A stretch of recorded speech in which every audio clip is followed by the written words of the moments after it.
Well, a stroke happens when the brain stops getting the blood that it needs. It could be through clogged vessels or through bleeding. And when that happens, every second counts. Yenri. Well said, Victor. And in addition, stroke occurs when blood stops flowing to a part of your brain. It can affect things like speech and movement, while recovery is long and healing is slow. And so to prevent a stroke, it is advisable to manage high blood pressure, control cholesterol and diabetes, eat a healthy diet, and exercise regularly while avoiding smoking and limiting alcohol consumption. Indeed, these lifestyle changes highlighted by Victor and medical management, in addition to maintaining a healthy weight and prioritizing good sleep, can significantly lower risk of stroke. Now, managing a stroke patient involves immediate medical attention, clinical monitoring, and comprehensive rehabilitation. Now, key aspects of managing a stroke patient include neurological assessments, airway and vital sign monitoring, blood pressure, and temperature control. Now, the long-term management focuses on rehabilitation for speech, physical movement, and daily activities alongside emotional support and proper positioning. And just to say, this resonates because only recently I lost a relative to stroke. Oh, sorry about you that. could see all of those signs, the stages, and how it eventually came to, his untimely passing. Well, So let's sorry. welcome you to Good Morning Nigeria, the last for this week. I'm Victor, as well, thank you for joining us. All right, so I'm sure you want to stay with us to get all the details of a stroke and how to stay away from it. I'm Ian Ray John. Thank you for joining us this Friday. We're live on the network service of the NTA, and this is our headquarters in Abuja. All right, you're still watching Good Morning Nigeria on the network service of the NTA. And just before we go into our conversation on stroke, let's take this background report. A stroke or brain attack occurs when blood flows to part of the brain and is interrupted by either a blockage or a blood vessel bursting. The lack of blood and oxygen can cause brain cells to become damaged or die, leading to lasting brain damage, disability, or even death. Managing and preventing stroke involves lifestyle changes and managing risk factors like high blood pressure, high cholesterol, and diabetes. Key preventive measures, according to medical experts, include eating a balanced diet, regular exercise, quitting negative habits like smoking and alcohol, as well as maintaining a healthy weight. For those who have already had a stroke, long-term management by relevant medical experts is crucial. However, in most cases, stroke don't just happen without warning signs like sudden numbness, weakness, difficulty in speaking, trouble seeing with one or both eyes, and severe headache, among others. How can a stroke be prevented? What are the daily habits that lead to stroke? And what are the basic signs of impending stroke? These and more are some of the questions that will set tone for our discussion on Good Morning Nigeria, as our guests are already seated for the conversation. Many thanks, Ibrahim Bello Gunda, for that background report. Now, time to introduce our guests that have joined us for this conversation on preventing and managing stroke. It's a pleasure to have with us Professor Rufai Yusuf Ahmed. He is the Registrar and CEO of Medical Rehabilitation Therapies Board. Many thanks for joining us, sir. Thank you very much. Nice to be here. All right. Also present here is Dr. Isaac Akuma Igboja, Public Health Specialist. Many thanks, Doctor, for joining us. Thank you for having me. Good morning. And from our Maiduguri studio, let me introduce Dr. Musa Gazama, who is a consultant neurologist and stroke physician. A pleasure to welcome you to Good Morning Nigeria. Nigerians, thank you for having me. Okay, let's begin this conversation. I'd like to start with Dr. Isaac Igboja. What is it about stroke that makes it such an important ailment to talk about? Okay, the The reason why stroke is very important is because it happens suddenly, and it is usually a medical emergency. Okay. The events that lead to stroke are usually very sudden, and when stroke occurs, it is very difficult and sometimes impossible to reverse it. And that's why stroke is very important. Let me start by explaining the sequence of events. First of all, we all know that blood is needed in every part of our bodies. And why is blood needed? Because the oxygen which every cell needs is dissolved inside the blood when we breathe in. And so when the blood flows, it flows with that oxygen and supplies the oxygen to every cell of the body. And in this case, we are talking of the cells of the brain. So when the blood flows into the brain and brings oxygen, then the cells in the brain will function well. However, if for any reason the blood flow to the brain is either blocked or is totally cut off or is partially blocked, then the cells that are supposed to be recipient of that blood that contains oxygen will suffer. They will be damaged, they will die. And when the cells die, especially of the brain, it means that the person is literally dead too.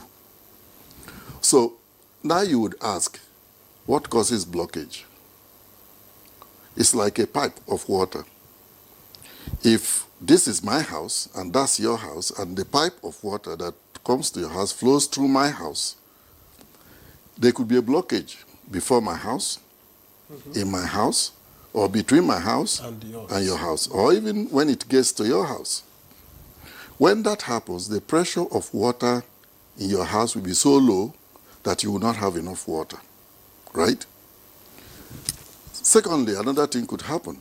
There could be a burst of the pipe before my house, when the water flowed to my house, and when it got past my house on the way to your house, or when it is in your house. Either way, there will be shortage of water in your house. This is the good analogy we can look at. So when the blood supply to the brain is not either sufficient or totally absent due to blockage, which we call ischemia, which is sometimes transient. Transient meaning it is only for a short time, only for a temporal period. It's not permanent. If there's a clot of blood, for example, flowing into the brain or a part of brain, and it lodges in a small vessel, and therefore the flow is blocked, it can be dislodged. It can continue flowing again.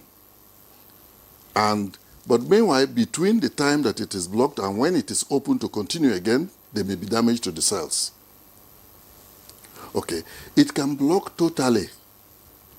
And you ask me, what are the things that cause the blockage? Two things. One is the blood itself when it clots. Two, there could be plaques from fat. Usually when the blood vessel, which is like a pipe of water that I described earlier, is open and blood is flowing through it, as a result of many things, which I'm going to get into in a few minutes, the hole in the blood vessel can become narrower and narrower. And sometimes you would ask, what is causing it to be narrow? The food we eat, for example, things like the fats, cholesterol that we eat, make the blood vessels become narrow. And therefore, the pressure that goes into that blood vessel with the blood, which contains oxygen, will be less sometimes and will increase because if the source of the pressure is the same, but the opening of the vessel is narrow, it will increase the pressure. And that could lead to when the blood vessel will burst. And when it bursts, in the case of the stroke that we're talking about, the two things would happen. Not only are the cells that are supposed to be recipients of that blood starved of their food, the presence of blood on the brain, especially the inside covering of the brain, would cause irritation. And the person will become very angry, very irritated, will experience a lot of pain. And this is one of the reasons why we say that when stroke occurs, it is a sudden and unpredictable event. In fact, recently there was a case in a bank. A young man went to the bank and he was filling his teller to go and get his money. And all of a sudden he said, and people were wondering, what's wrong with the young man? And when they went to him, they calmed him down. What was the story? Stroke. If you were to do an autopsy on that man, he died eventually. If you were to do an autopsy on that man, you would find that the blood vessel that supplied blood to his brain, a particular part of the brain, had busted, and blood had oozed out on the tissue. Places. And that was what was causing irritation. And that's why he was screaming. Now, I have already explained that there are two ways that the cells of the body, of the brain, could die: by starving it of blood, which contains oxygen, right? Mm-hmm. Now, you ask me, what are the reasons why anybody would have a blockage or a burst of the blood vessel? There are many reasons. Sometimes it is because of hypertension. Sometimes it's because of tumor in the brain, from which there could be a plaque. Sometimes it is our diet that we eat, fats, especially the type of oil that we use. In Nigeria, there's a language that women in particular use. They say oil that sleeps, especially vegetable oil. You leave oil for a few minutes, by the time you come back, it has congealed. It has turned into fat. And it can be woken up. Dr. Abuja, I'd like to pause you at this point. Yes. Let's try to wake up oil on this other side. Yes. So let your oil sleep a little. All right.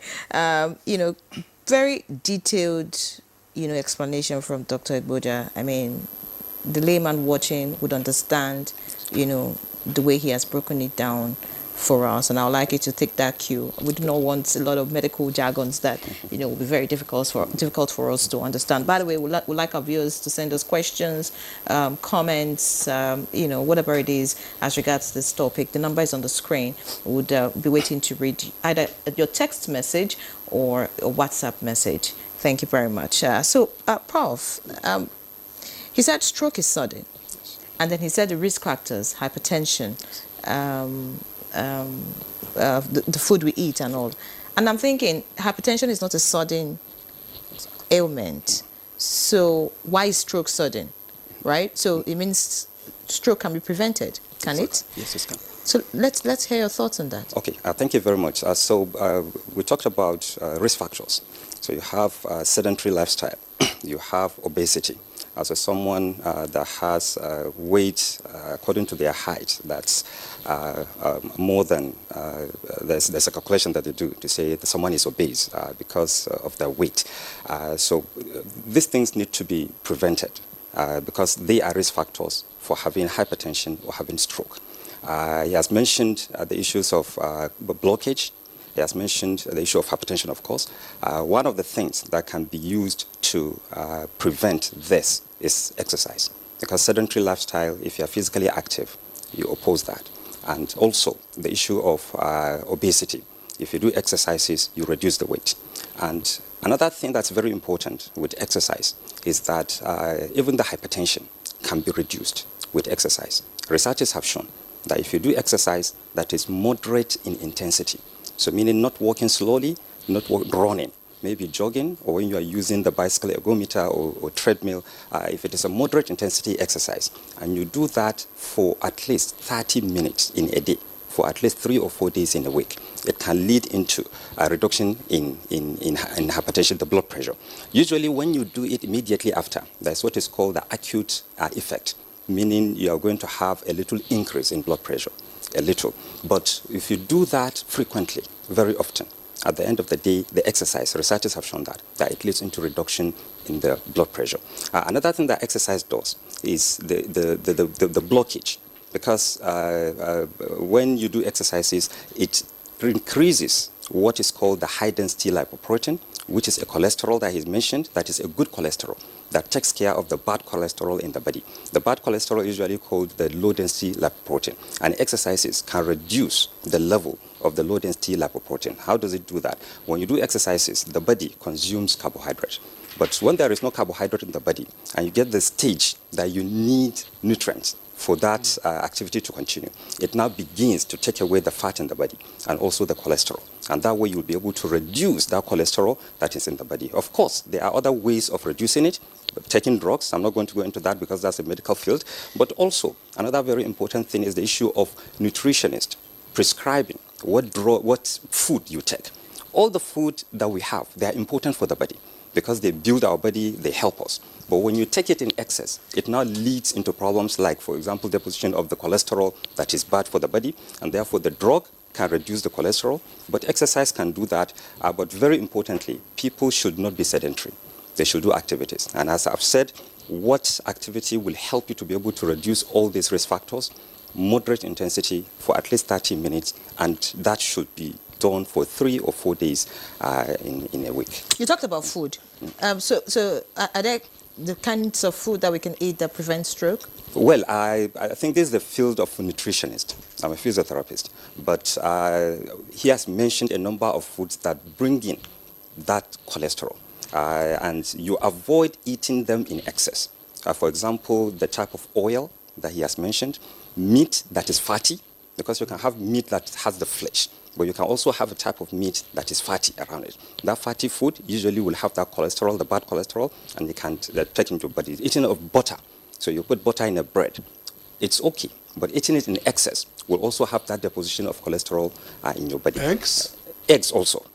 So it's okay to eat egg because it's good, but if you eat it in excess also, so if someone that wants to put in many eggs and eat it at a time and continue to do that frequently. And that's why I say it's important for nutritionists to be able to let us know how many of such things can we eat that it will build our body, but without giving us that high cholesterol that can block our vessels. All right. Thank you. Thank you very much, Prof. Let's get now to Dr. Musa Gadzama, who is joining us via from Maiduguri.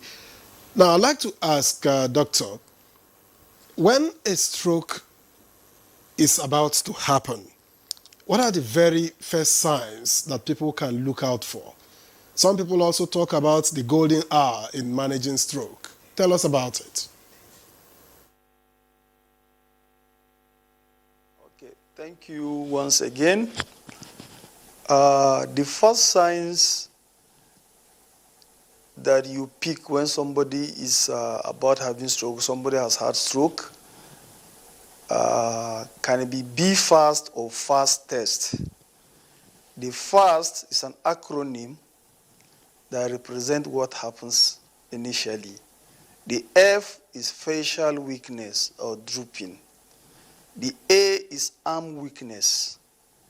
The S is speech impairment. The patient may not be able to speak, or the person may speak but may not comprehend. He may speak jargons, or he cannot speak and he cannot comprehend, depending on which part of the brain is affected.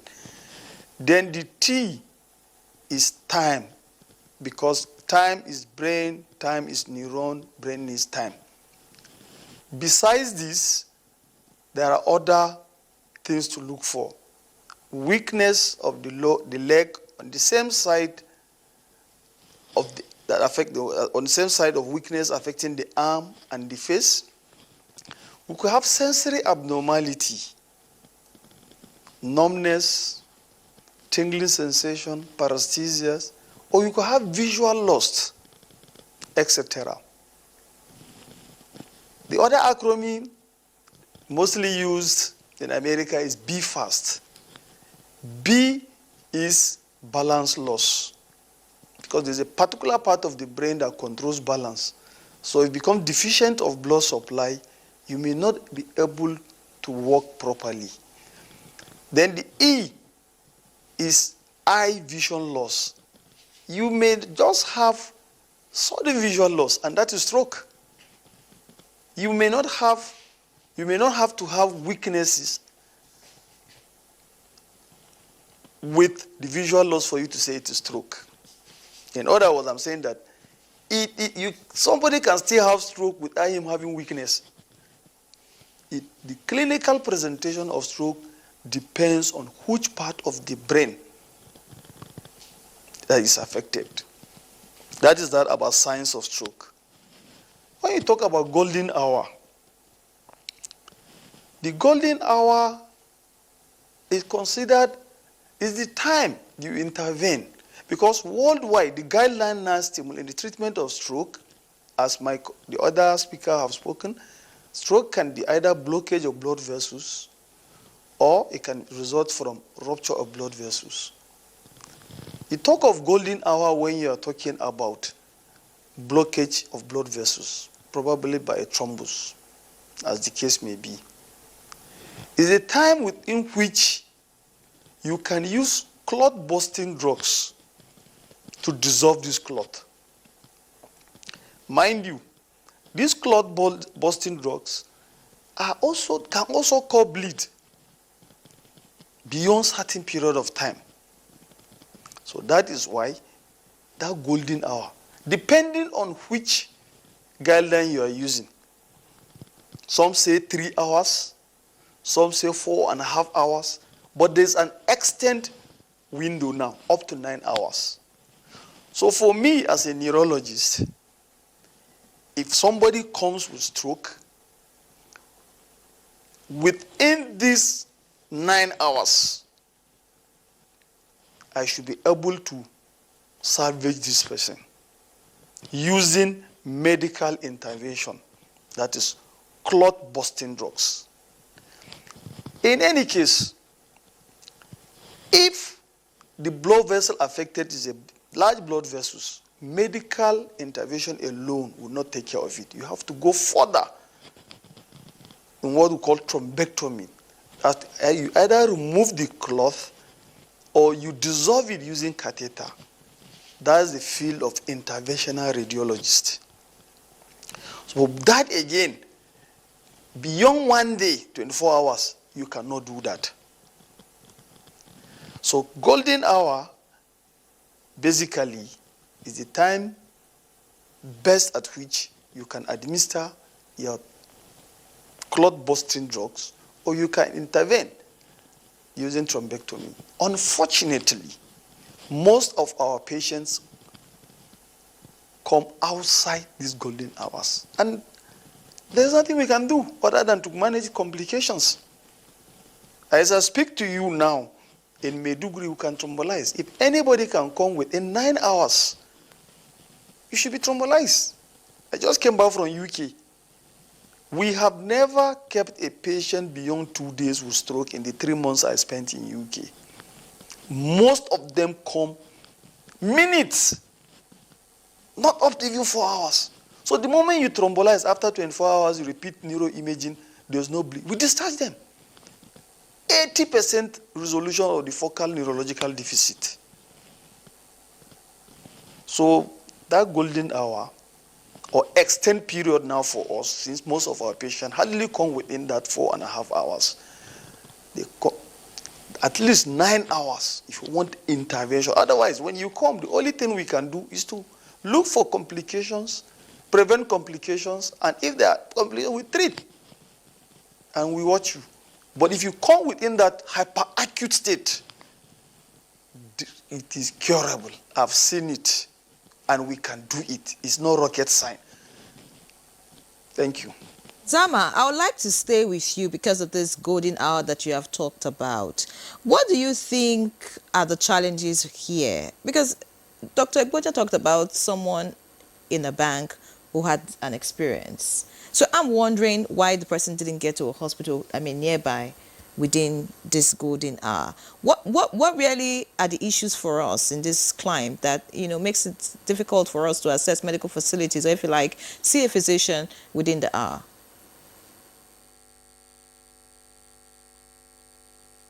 Our major challenge is lack of awareness about what stroke is. If you know the effect of having stroke, you will definitely seek medical attention immediately. Awareness is lacking. There's ignorance. Let me just give you something, say something about it. You see, for neurologists, stroke is a serious matter because it's the most common life-threatening neurological disorder that second most common cause of neurological death and leading cause of disability worldwide. 18 million people develop stroke annually, out of which 6 die. 6 million die from stroke. And out this 6 million, 89% of stroke death and disability are in low-income countries. So we must look at this very important. Then 6 million people develop permanent disability. 6 million people recover fully. Now, 1 out of every 4 individuals above the age of 25 will develop stroke in their lifetime. And 1 in 4 people that have stroke will die of stroke every minute. So awareness is lacking because most people don't know that time is brain. See, if you have a stroke, my sister, stroke, the brain has about 200 billion neurons, nerves, for you to function normal as a human being. Following a stroke, 2 million neurons are lost. It translates into about 12 kilometer fiber length of neuron per minute.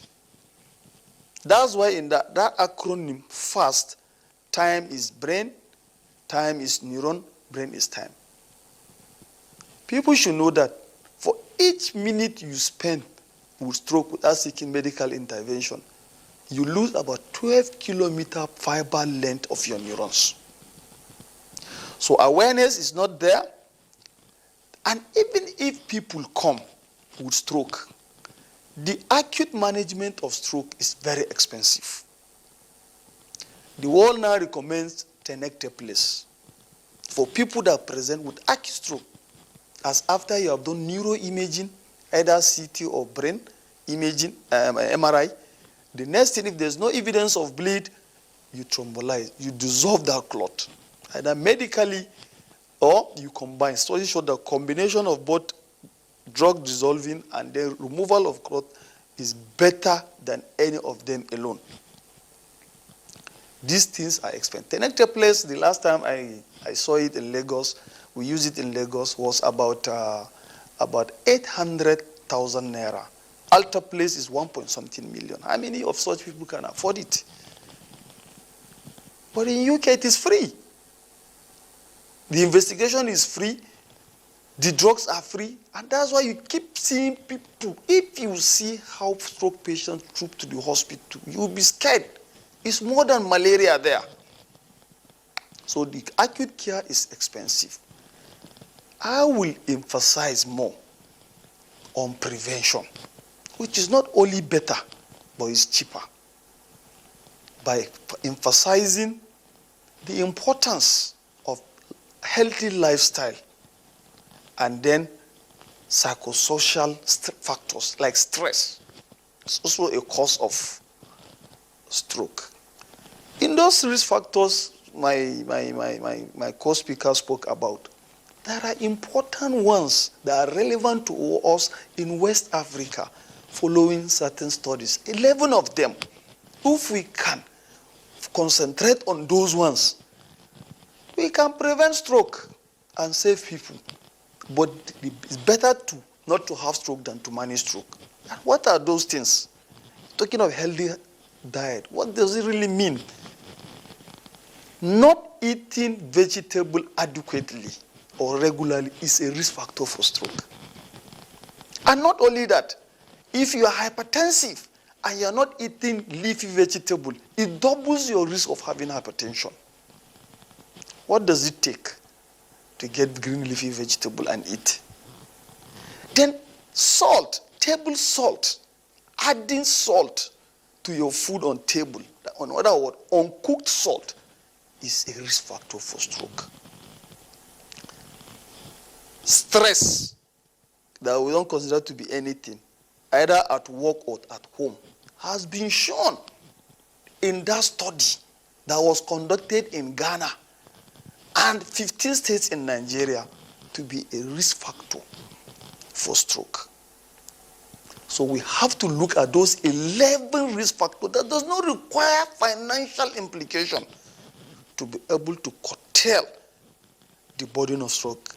We should know there are novel risk factors. There are other traditional risk factors, but there's regional variation.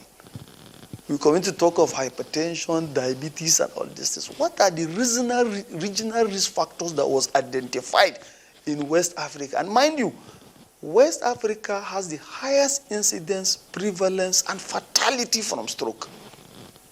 So we want to get it right. Since treatment is expensive, we have to look at that risk factors. Like in my hospital now, the management have decided to open TIA clinic, separate from neurological clinic. If you wait for them to have stroke before you do that, which most of them don't have the fund to receive the standard treatment, why not prevent them? So in order, we are starting our TIA clinic separate from neurology because we want, if somebody has abnormal neurological symptom, you should see a neurologist. In UK, the guidelines, within 24 hours, anybody has any sudden onset of abnormal neurological function or symptoms, you should see a neurologist for confirmation of diagnosis and evaluation. Because you'll be evaluated. When you are evaluated, and the risk factor is that you'll be scored. Depending on the score, there are medication you'll be given, and that will prevent. Because following TIA, 20% of those victims will develop stroke in 90 days. After those patients, about 10% will develop stroke within 2 days. And 17%, 9 to 17%, will develop stroke within 90 days. So by identifying people that have either typical and atypical symptoms of TIA and evaluating them appropriately to place them on medication will go a long way in curtailing the burden of stroke in our country. Besides educating people on healthy lifestyle and the risk factors. So thank you. I believe I've answered your question. Let me not take most of the time because... Fantastic. You have answered my question. But please, I would like you to make some clarification. You said TIA. What is TIA? Then secondly, you said that a lot of people outside, I think you said the UK, right? The cases of stroke is very high. Why is that? If you want to compare the number of cases that you experience in the UK and Nigeria, is it minimal here? Then you talked about lack of awareness on the part of, Nigerians. In the health facilities, would you say that we have adequate infrastructure and personnel that are skilled?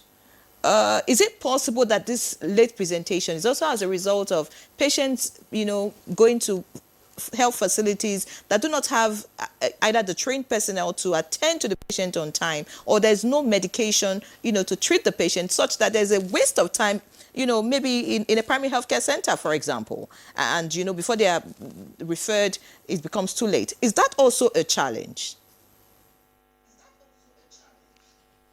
Yeah, delayed presentation is a challenge, and it could be as a result of several factors. Cultural practices, accessibility to health facilities, and the technical know-how of what to do. A lot of these private, other peripheral health centers may not have a neurologist. and the appropriate management will not be instituted. So therefore, we encourage people that once somebody has an abnormal neurological function or symptoms, he should be referred to where there is a neurologist, not later than immediately. So education, we need to raise awareness about the effect or the impact of stroke on us.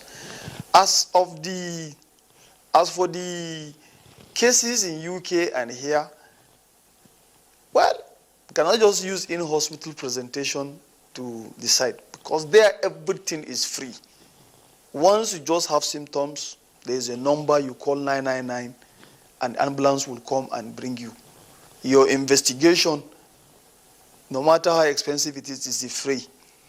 Then the medication, the next place is free. Admission, feeding, everything. So people are well informed there. They go there. There's a lot of programs for them there.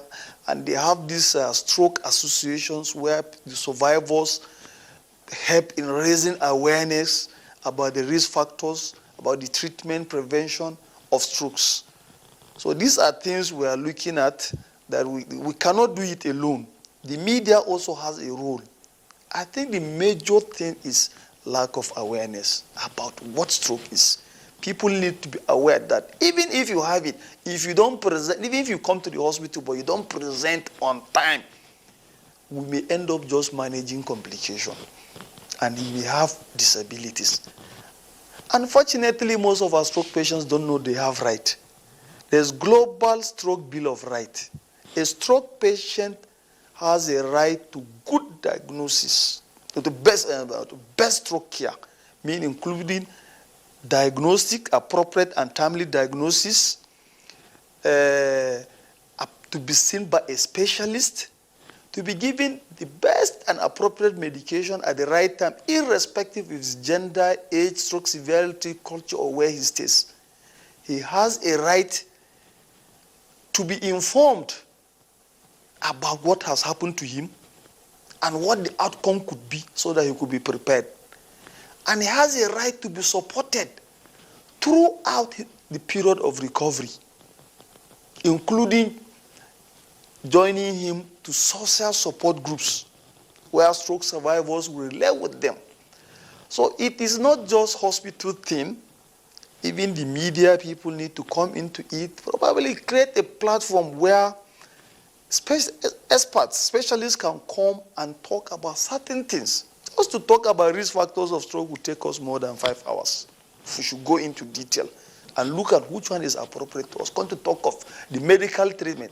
As I said earlier on, I do emphasize that the medic is better not to have stroke than to think of treating it.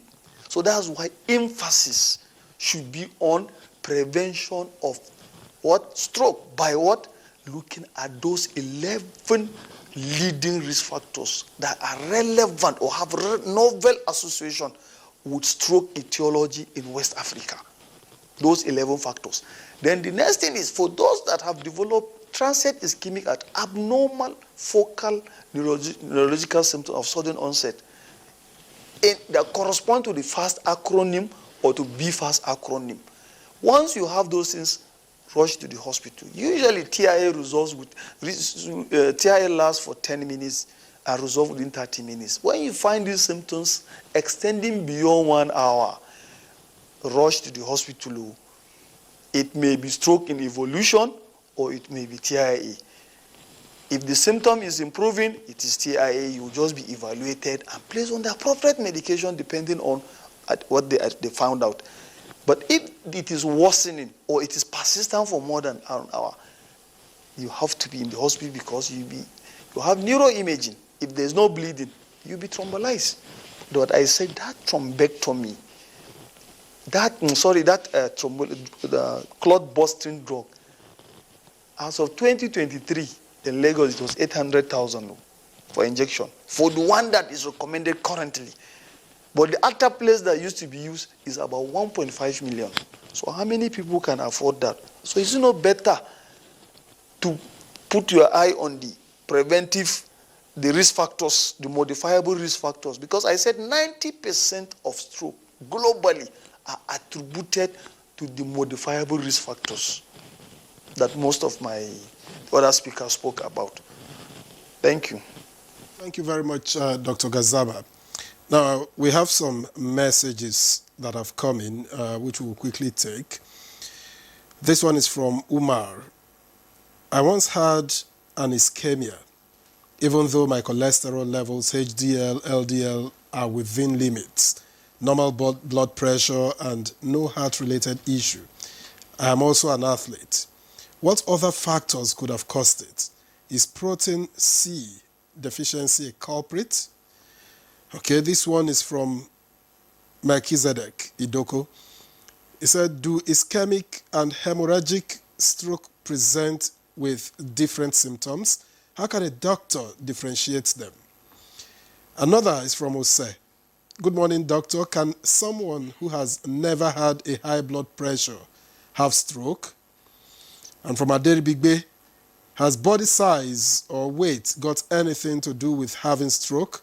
I have a cousin with small body, yet developed stroke.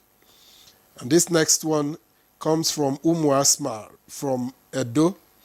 I just want to thank you all for educating us on the topic. May Allah protect us all from this deadly sickness.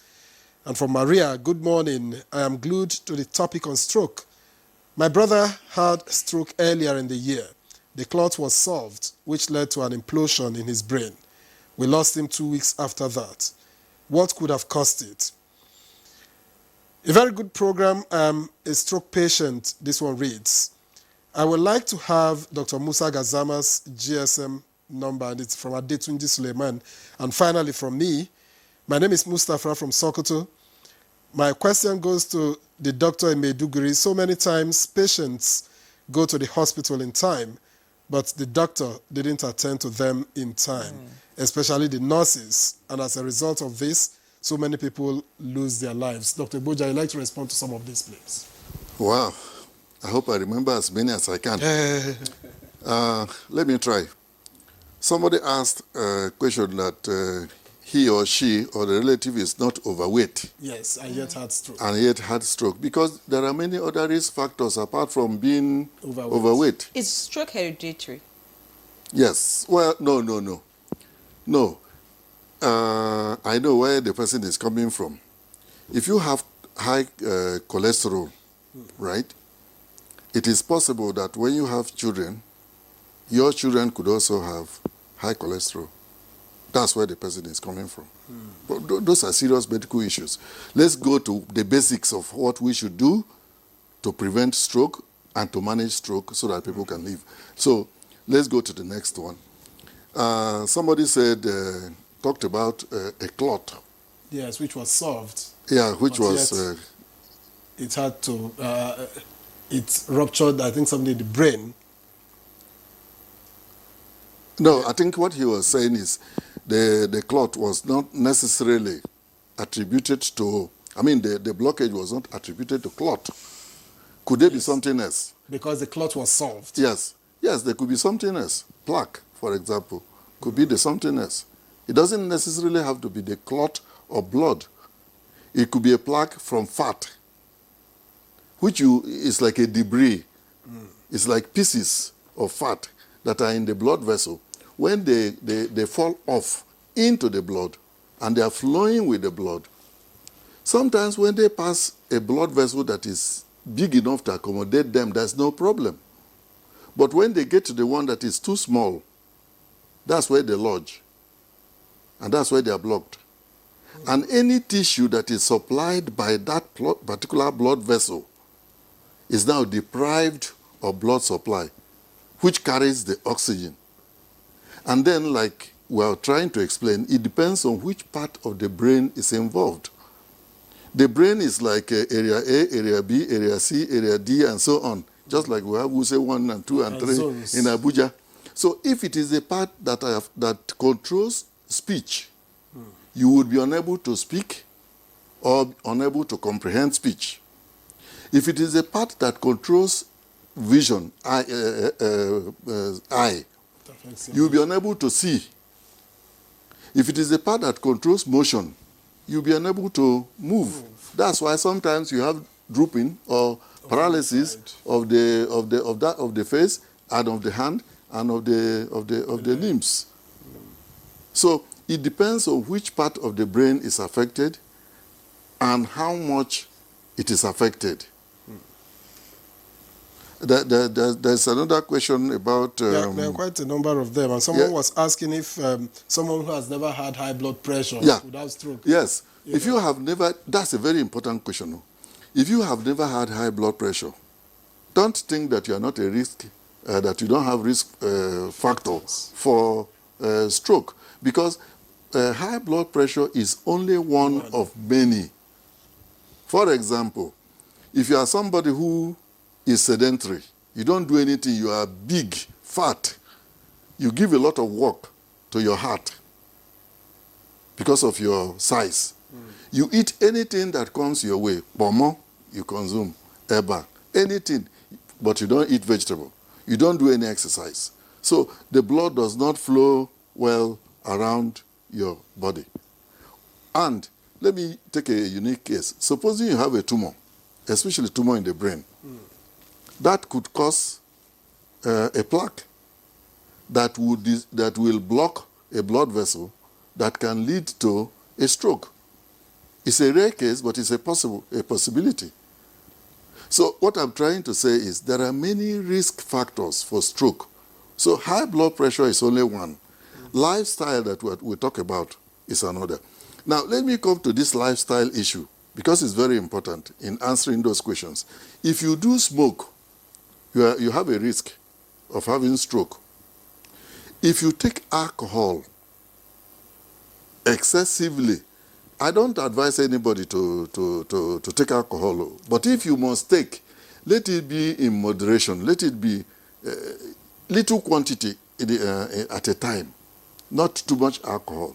And by the way, there are grades of alcohol. There are light alcohol and heavy alcohol. The light ones are beer, which has 5 to 7% alcohol. There's whiskey. And wine, which has between 7 and 12. 11, 12, yeah.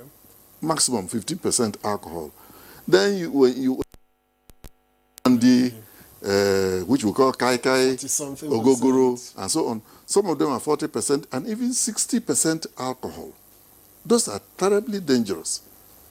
Now, apart from diet and smoking and alcohol that we talk about, I have also mentioned exercise, which all of us have mentioned, especially our colleague from Maiduguri has spent a lot of time talking about exercise also.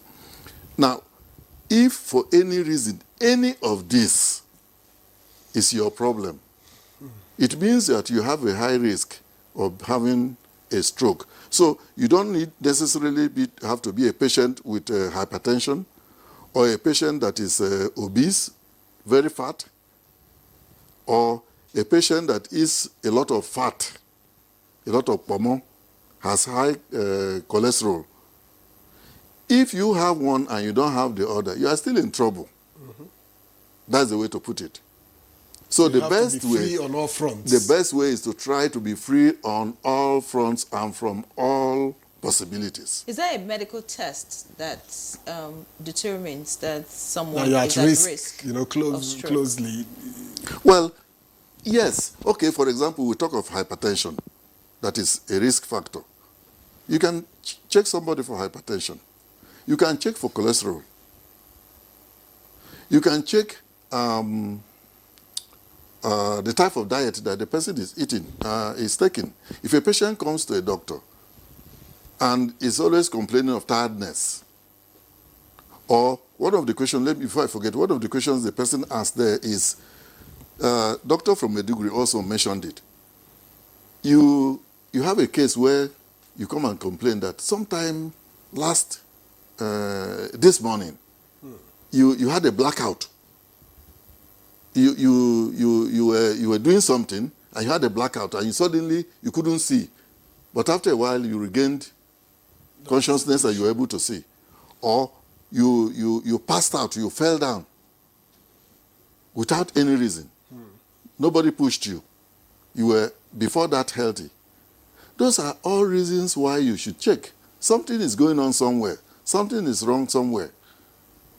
What we are trying to say is there are so many reasons why someone could have a stroke, to a point where we need to check ourselves one after the other. Unfortunately, we don't have time to go through all the 11 risk factors that Dr. mentioned about from Maiduguri, but at least let's highlight those ones that are very common in our environment here. One of the questions that she asked was, compared to UK, why is it that we here in West Africa, especially in Nigeria, have more cases of stroke? The answer to that is, one, we have a lot of stress here that they don't have. Two, we are not as informed as they are there.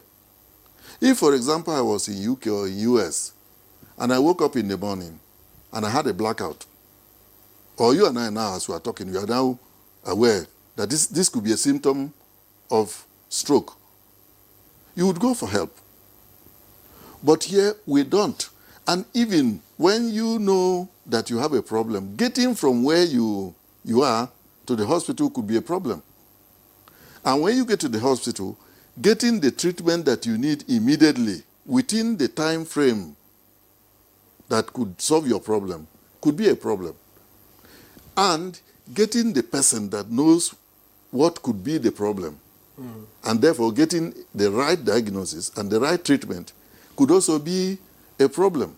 I've not read mine. Now, let me mention something that is key here, based on what our colleague from Maiduguri talked. This is one of the reasons why it is very important for us to have health insurance. The reason why all these things he mentioned, the UK are free, is that they are free, in quote. Somebody paid for it. All right, many thanks. You paid for it gradually. Many thanks, Dr. Through Abuja. insurance. So we need insurance here. Yeah, insurance that works. We have insurance. It's insurance that works and captures, some of these ailments. Let's read some more messages that I have, and then we'll go to Dr. Gadzama to respond to, the questions. This one says, I'm Haruna Abdurrahman from Abuja. Please, I want to ask the doctors, I am 6.2 feet tall, 36 years old, and I weigh 90 kg. Is that okay? Another one says, good morning all. I'm having a stroke right now. Please, what can I do? Someone says, good morning crew. Master Okwe Sunday, watching live from Onitsha. I have a serious accident. A solar panel hit my head and my legs and hands are malfunctioning. Can this lead to a stroke? I do sports regularly but eat randomly and in excess. Would it still be a cause of stroke? Someone says, good morning. The topic is apt and educative. Keep it up. Judith Nohwange from Benue State. Someone said, please, sir, I am Elder Olufemi from Ota, Ogun State. I'm a stroke patient since 2020 and I've gone to different hospitals, including General Hospital, but still I am not yet free. Please, sir, what can I do to be totally free? Osi from Abakaliki says, please, what are the symptoms of stroke and how does it last before it strikes? Good morning, Victor and Henry. My name is Benjamin Kainji. I always enjoy your morning conversation. My question is, at the age of 60, what type of meat should we eat? And finally, this one says, good morning. My name is Binta Abdullahi. What are the 11 risk factors of stroke? So let's get to Dr. Gadzama now. I'd like you to respond to some of those questions. By the way, someone wants his number if he would, I don't know. Thank you very much for asking this question. It means people are paying attention. There are questions that were asked in the previous one. I will combine all of them. You may not have hypertension and have stroke.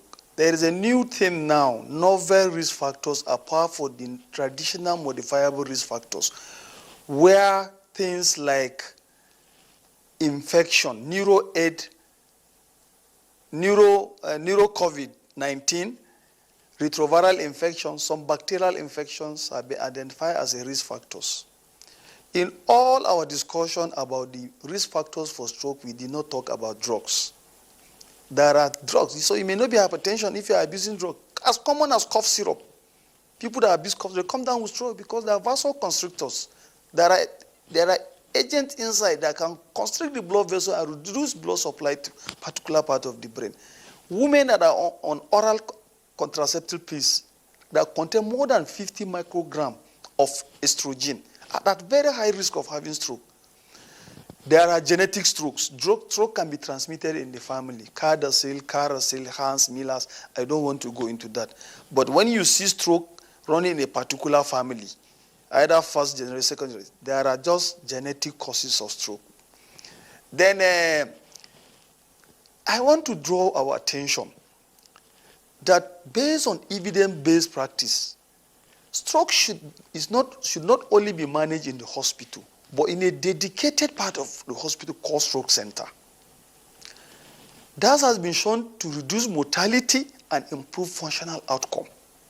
Because in the stroke center, everything we do there is based on guideline. For instance, within 60 minutes of arrival, patients should be thrombolized, according to National Institute of Neurological Disorders and Stroke. Not everybody knows that. And besides that, I told you just about the Bill of Rights of stroke patients, that they have right to appropriate treatment, coordinated management. A stroke patient should have a multidisciplinary coordinated team approach, including depending on the center. Like in our own now, we've just constituted, yet to be inaugurated. You have a neurologist, you have a stroke nurse. Some of these hospitals in Nigeria, most of our nurses are general nurses. They are not specialized. They are not specialized. So there's not every nurse that knows exactly what to do to a stroke patient. And let me tell you, in the studies that was done in Nigeria, particularly in Maiduguri, about what kills patients, and even in Lagos by Ogun et al. And Ojini, it shows that really most of our patients don't really die from stroke. They die from complications of stroke. And the commonest complication is aspiration pneumonia. So by right, every stroke patient that presents to you should test his swallow test. You should do swallow test within 2 hours. Because you know he may aspirate. Evidence studies have shown that aspiration is the common test. Because the way the limbs are weak, that's how the muscles of swallowing are weak or the tongue is weak. So the person may not be able to guide what he is swallowing into the stomach, rather it to enter the respiratory tract. And that is the commonest cause of death in our patient. In other words, stroke patients should be managed in a dedicated stroke center and by coordinated multidisciplinary team. It's not a one-thing thing. You need a physical rehabilitation or neurorehabilitation, physiotherapists, you need occupational therapists, you need speech and language therapists for people that have speech problem and swallowing problem. The neurology is only there to make the diagnosis and then prescribe the appropriate thing to be done. We are more concerned with the hyperacute state, specifically the first 9 hours after stroke. Then identify complications and treat them. Then the acute and subacute phase. But late subacute and then the chronic state, mostly is medical rehabilitation, social support, psychological support, and all those things. So treatment of stroke patients should be by multidisciplinary team dedicated with neuropharmacists, social welfare worker. At least in other centers, they put cardiologists, they put neuro. Like our stroke center is the second to none in this country, not in terms of size, but organization. It's the only stroke center I know in Nigeria that has acute stroke unit in it, under one roof, with neuroradiology, with rehabilitation, physical rehabilitation, and then neurosurgery. In the same complex, with MRI, is dedicated MRI, CT, and radiology staffs. 5 of us have gone to UK for training, sponsored by the Chief Medical Director. We are all back to face stroke. So you see, it's not just everybody that you see in the hospital that knows much than you do in stroke if he is not trained. So there has to be training and retraining of people. Then I forgot, the questions are many. The questions are many. I cannot remember. Thank you. We would remind you after the break. Let's take a break now. Of course, we'll remind you when we return. Stay with us. The conversation continues. All right, welcome back. It's still Good Morning Nigeria, live on the network service of the NTA. We're talking about preventing and managing stroke. We have so many questions, and the fear of being able to take it is really very high. But let's get back to our guests that are still with us. Very educative program. If you have been following from the beginning, I'd like to get to Professor now before we get to Dr. Abuja, and of course Dr. Gadzama to talk about other issues. But, Prof, I'm coming to you because you manage people who have had stroke, right? So speak to us about, some of the measures that could be taken to help the people recover fully. Thank you very much. I think it's important that we have mentioned that the most important thing is to prevent, and we have discussed the issue of prevention. When someone has it, there's the acute stage, where you are going to have the issue of the blockage or the issue of the bursting, and you handle that. But because the brain controls activities that we do, daily living, when we move, it's the brain that sends impulses to the muscles to contract, and movement takes place. If we see, it is the brain that receives information about what we see, and that's how we see, because the brain has received the information. Apart from that, when we speak, the brain sends impulses to the muscles of the mouth for us to speak. There are also many other important things that have to do with the activities of daily living. Because of rehabilitation, there's what is called the ICF, International Classification of Function, that it's not just about the disease or the injury, but how does it affect the way you do your activities of daily living? How does it affect the way you participate in the environment? Can you be able to go to work? Can you be able to drive a car? Can you be able to write? Can you be able to do many of the activities that are very important to people? So since the brain controls all those activities, the movements, the speech, the vision, and other important things also, the issues of sensory impulses that come from the body. If I'm standing and someone touches me, I'm going to turn around and speak to the person. It's part of interaction. If there is fire close to me, a candle, and my hand touches it, I'm going to take my hand away. If I can't be able to feel that sensation, the fire is going to burn me. So these are all very important things. Now we have phones. There's the issue of vibration, because there's a vibration sense also. So if you don't have the vibration sense in your body, when the phone vibrates, if it's not on the ringing mode, you can't even hear that it's there. And therefore, you can't pick it up and you can't make a call. So these are all very important things that have to do with interactions in daily activities. So what physiotherapists and other medical rehabilitation professionals do, occupational therapists, speech therapists, and audiologists, is to ensure that the injury or the disease is not just what is being treated, but the person's ability to go back to the activities of daily living is also important. Something that's important to understand for people to know the consistency in doing rehabilitation is what is called neuroplasticity. So plasticity is seen as the characteristics of an object that is weak enough to yield, but strong enough not to yield all at once. What does this mean? When you have an injury in the brain, just as we explained the pathology, the cells in the brain die. But nature has made it in such a way that there are redundant cells in the brain, just like a car that has 4 tires, but in the boot, there's a spare tire. If one bursts, all you need to do is to go to the boot, you remove it, and you put it there. So that is how the brain works. So that if those cells that we are talking about die, there is a mechanism in which you can be able to activate another cell in the brain for that activity that has been lost to now begin to come up. So that is what is called motor learning. I'll give another example.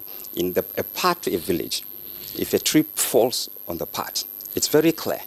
But if you want to create another path, because you can't remove the tree, you want to create another path through the bushes. If you walk once in that path, it's not going to be clear. Maybe you will need to walk 100 or 200 times before it's cleared. And therefore, the activities that are involved in rehabilitation must be repetitive.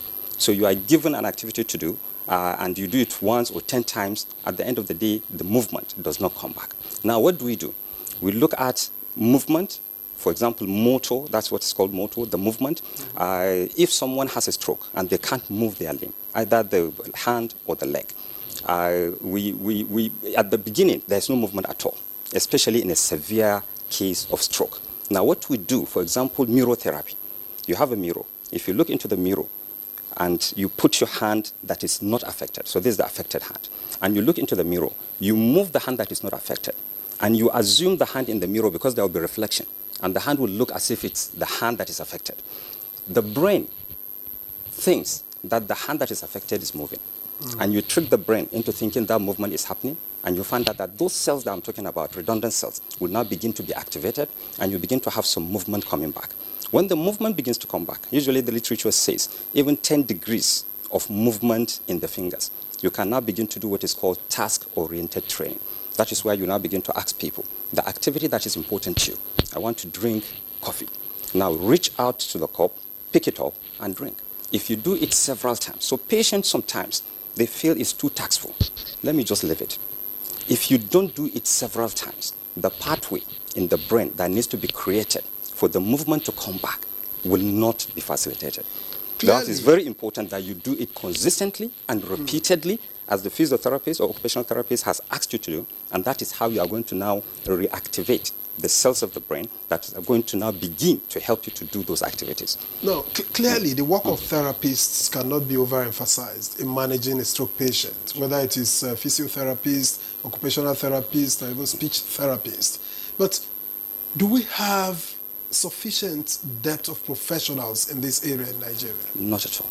In the whole of Nigeria, the Medical Rehabilitation Therapists Board has registered not up to 10,000 physiotherapists. And that's from the inception, about 30 years ago till now. Many have left the country. Many have left the country because of the Japa syndrome. Some have died. Of course, some have retired. For occupational therapists, speech therapists, audiologists, and prosthetics and orthotics, we have not registered up to 500 in all of them. And therefore, over 30 years? Over 30 500? years. 500. Because there are no institutions. What's the challenge? There are no institutions that are offering the courses. So we need to have many institutions begin to have that. For example, occupational therapy, it's only OAU and UNIMED in Ondo that are offering the course to the level of graduation. Few have started, the new federal universities have started, but only 2 or 3. For prosthetics and orthotics, only Owerri and UNIMED in Ondo. For speech therapy, it's only UNIMED in Ondo that is currently offering the course at the level of graduation. So we need more institutions across the country to start and also increase the number, especially by mounting postgraduate programs. Because you can begin to have so many programs all over the country, but if you don't have people that have postgraduate degrees to go there and teach, you are going to have programs that are not going to run and have the quality that is required. Many thanks, Prof. I'd like to get to Dr. Gadzama. As we begin to round up the conversation, unfortunately, time is fast spent, but so much to be said. But speak to us about some of the misconceptions about stroke. Some people think that stroke is not a medical ailment, it's a spiritual concern. And you talked about late presentation, so maybe that could be why medical facility is not sought when someone presents with stroke. That's one. Then two, someone here sent a message and says that stroke can be treated at home. I do not understand what that means, but it says, I'll just quickly read it. They say stroke is not treated in the hospital and many people treat it at home. What can be done about this? That's coming from Christy. So speak to us really and correct some of the myths and misconceptions about stroke. Thank you very much. You see, not every focal neurological deficit is stroke. Just like the person that sent you a message that he had something fell on his head and he cannot move his limbs. Is this stroke or this? It could be either of these. One, he could have developed sudden weakness that made him to fall to hit his head as a result of stroke. Or he fell down and unfortunately hit his head, so he had traumatic brain injury, now giving him these weaknesses. Probably he has cerebrovascular disease, not cerebrovascular accident. Cerebrovascular disease is any condition that affects this brain vessels, either narrowing, atherosclerosis, either subdural hematoma. They are cerebrovascular disease. And even stroke itself is the umbrella term. The cerebrovascular disease can cover any of these if you are not sure. But when you do neuroimaging and you find evidence of what? Blockage or rupture of blood vessels, that's when this is cerebrovascular accident. So that may be his case. And the other person said, is there any way you will know between bleeding and blockage? Yes, there's WHO pathological classification. I don't want to go into the details. But it is not absolutely reliable, simply because usually bleed in the brain is associated with loss of consciousness, while infarction is not. But it's not absolutely true like that. A small bleed may behave like blockage. There will not be loss of consciousness, but you are bleeding internally. So you just think that this is, and you have weakness, you just think that this is what? Blockage. And you go and give the person vasopressin, you will kill the person. And a large blockage of blood vessels would present what? As bleed in the brain. So you go and say, okay, this man has loss of consciousness because most likely the stroke is due to a bleed. You will not give him medication that will open the blood vessels. You kill this patient. The best thing is any person that will come with focal neurological deficit should have neuroimaging for you to say, yes, this is blockage, this is rupture. As for the myth, as I said earlier on, not every focal weakness is stroke. Stroke, we are talking of the diagnosis of stroke. It could be clinical, it could be pathological, it could be etiological, or anatomic. So you can have stroke-like syndrome. If blood vessel is involved, that's why in the definition there's sudden focal neurological. You are most likely looking, their clinical diagnosis is stroke because it is vascular in origin. That sudden onset of abnormal neurological symptom connotes vascular implication, and that is stroke. But if you do not have vascular implication, it is not sudden, it is gradual. We call it stroke mimics. So that there are things like cerebral abscess, collection of pus in the brain, like tumor, like my colleague said, and a lot of infections can just occupy space and compress on blood vessels or adjacent soft tissues in the brain. They present with weakness, they present as if they have stroke. And people that have seizure, focal seizure involving one part of the brain, may just be having seizure. After some time, that particular part will become weak. Even after regaining consciousness, we call it horse palsy. So these are things probably they think they treat at home. But when there is involvement of a blood vessels, well, I don't know how you treat it at home. But even if you treat it, you should know that having stroke is another big risk factor for having another stroke. And the next stroke that will come will be worse than the initial one. That is why in your late subacute management of stroke or in the long-term management of stroke, there's room for secondary prevention. That's prevention of reoccurrence, where the patient will be given the appropriate medication depending on the comorbid condition and the cause of the stroke. So even if you think you can manage it at home, if it is really stroke, just know that the patient still have to go to the hospital so that you go and evaluate him and then prevent secondary reoccurrence. I don't know if I have answered all the questions. All right. Thank you. Thank you very much, Dr. Gazama. You have tried. I guess the questions won't stop coming, but I'm moved to take a number of questions too because they are coming from viewers and they are everyday situations. Now, this first one is from Collins. He said that his question is, his son is always hitting his head, and now he's 3 years. Should I be scared for his brain? And good morning, this is from Omololu. Does persistent headache have anything to do with stroke? Does drinking plenty water have any risk factor, or is it an advantage over stroke?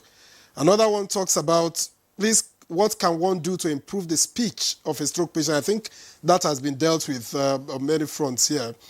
And another is talking about, this from Muiwa, what can be done to reduce the cost of treatment of stroke in Nigeria? It's something we didn't really talk about. And what should be the cause of someone that is having sharp hotness under his feet, as if to say the person is stepping on hot charcoal? From Stephen in Abuja here.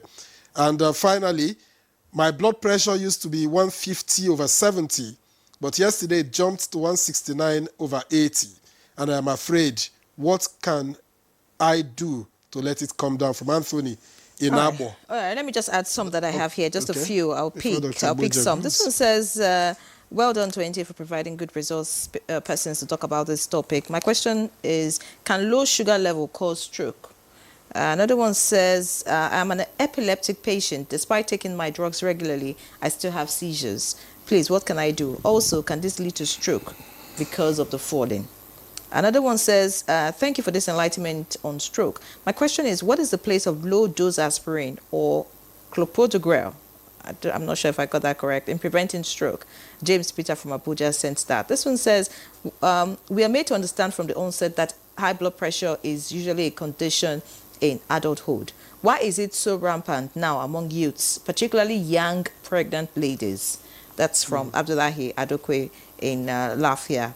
I think this. You have one more. I have a lot of messages, but no time. So, doctor, respond to the few that you can. Okay.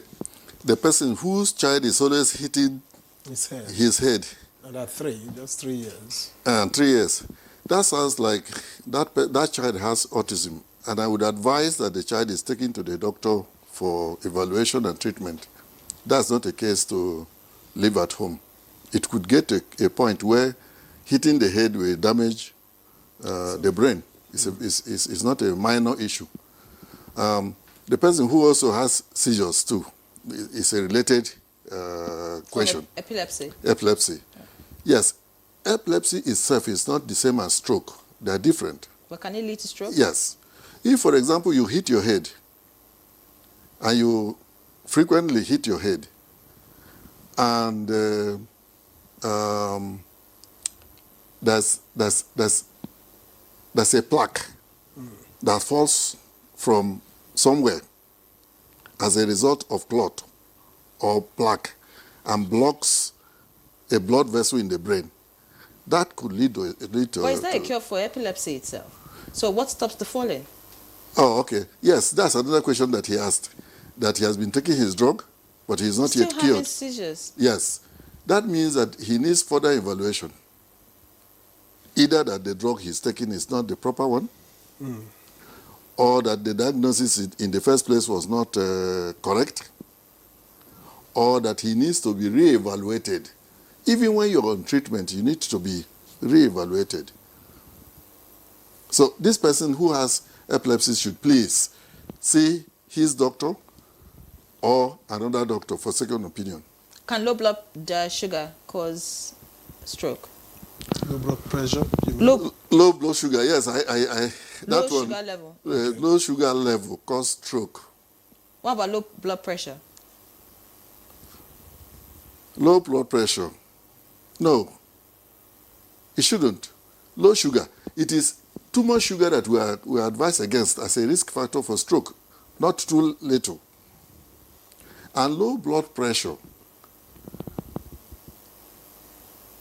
I'm thinking of how remotely it could, but it doesn't sound like something I would worry about.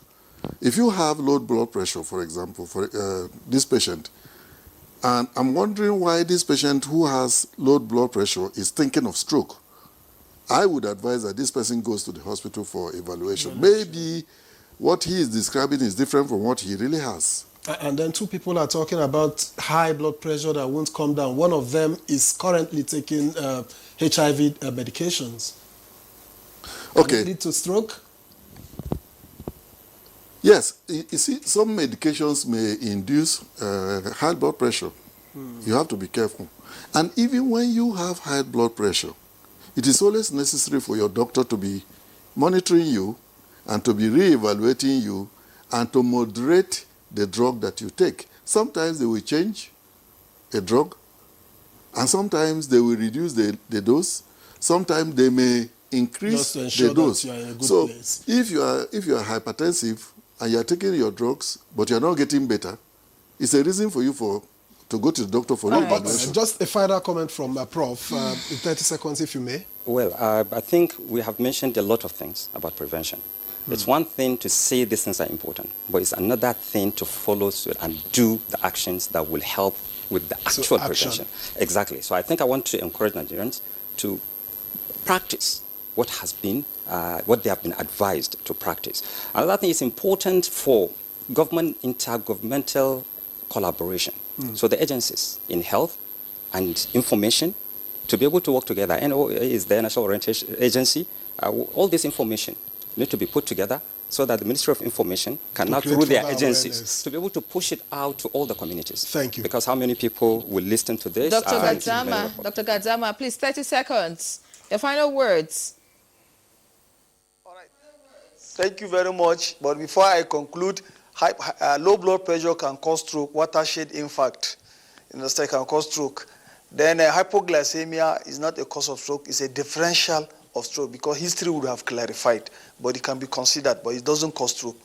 Then having said all we have said, I think we need government commitment in terms of funding for further research and training and policies that will subsidize these novel medications for the treatment of acute stroke.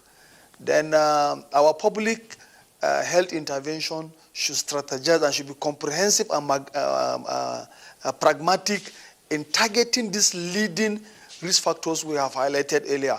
By so doing, I believe we can curtail the burden of stroke. Thank you very much. Dr. Musa Gadzama, consultant neurologist and stroke physician. It was indeed nice having you on the program. Many thanks for sharing your insights with us. Professor Rufai Yusuf Ahmed, Registrar and CEO, Medical Rehabilitation Therapies Board. Thank you so much for being our guest. And of course, Dr. Isaac Akuma Abuja, Public Health Specialist. It was indeed a pleasure to have you again. Thank you for being our guest today. So that's our package on Good Morning Nigeria this Friday. Take care of your health. It's very important. Me and Ray John, live it locked on the NTA. And I am Victor Azu. Thank God it's Friday.